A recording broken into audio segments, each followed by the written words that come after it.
தமிழ் வணக்கம்.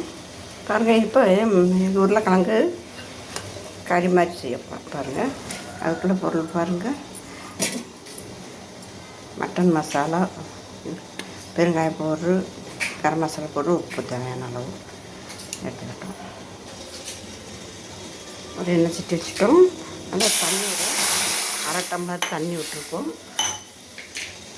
இந்த மசாலையே இதில் போட்டுருவோம்.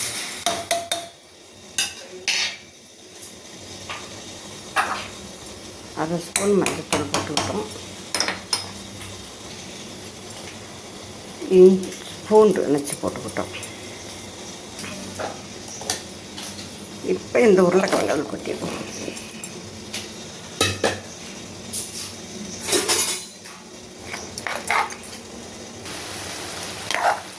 பாருங்கள், நல்லா வெந்துக்கிட்டு இருக்கு. அந்த மசாலையில் வேகுது.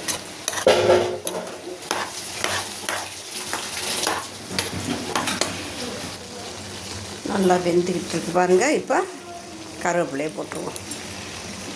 போட்டு கிண்டி விடுவோம். ஃப்ரை ஆயிடுச்சு, வறுக்கிற பதம் வந்துருச்சு. இப்போ தாளிக்க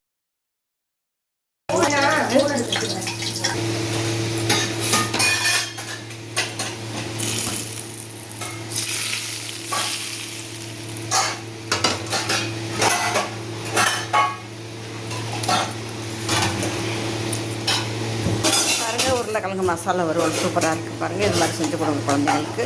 சாப்பாட்டுக்கு நல்லாயிருக்கும். தயிர் சாதம், மோர் சாதம், சாம்பார் சாதம், சாப்பிட்டு எல்லாத்துக்கும் நல்லாயிருக்கும். இது மாதிரி செஞ்சு கொடுங்க. தமிழ் வணக்கம்.